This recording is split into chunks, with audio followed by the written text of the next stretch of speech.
Napapanahon na siguro nga itong Leyte Metropolitan Water District tagan ng konsiderasyon itong plano nga pag-expand, pagpadako hidon capacity, hidon water treatment facility didto ha source.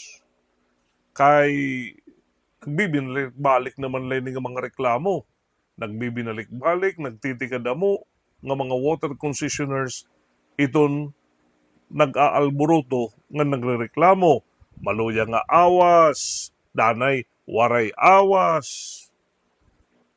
Takay di man pwede nga magpadayon lang nga kalakaran. Kasi rin itong mga water concessioners, ginsisinukutan nila, pero waray man serbisyo nga nadangat hayra. Kung may naman serbisyo, gunti lang nga turo. Siguro napapanahon na nga iton pamunuan at LMWD labi na kay may daman hiniya na sinisiring maupay nga kasugbong ini nga Lucio Co Group Hit Prime Water. Nga kitaon nga tanan nga aspeto kung pati na no mapapa-upropay itong serbisyo.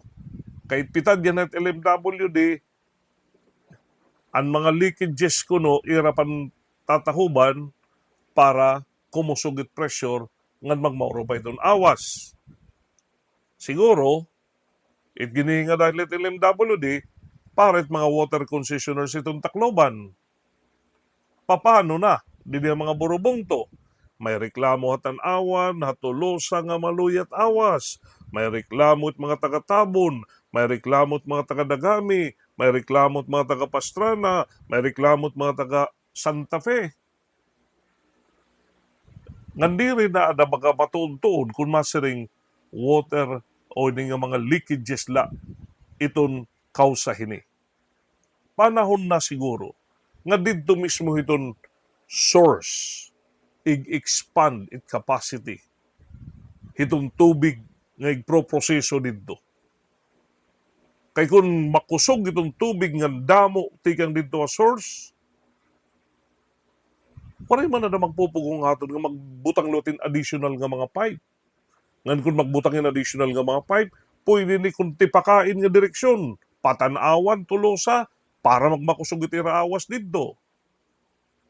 Duga kang panganisyo na ditong Tacloban, para magmakusog itong awas din ng Tacloban, ngan hasta dito Dagami, Pastrana nga na Santa Fe, magmakusog gihapon itong serbisyo, itong tubig hayra dito.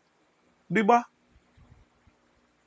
Kay diri masusulbar itdako nga problema hin band-aid solution.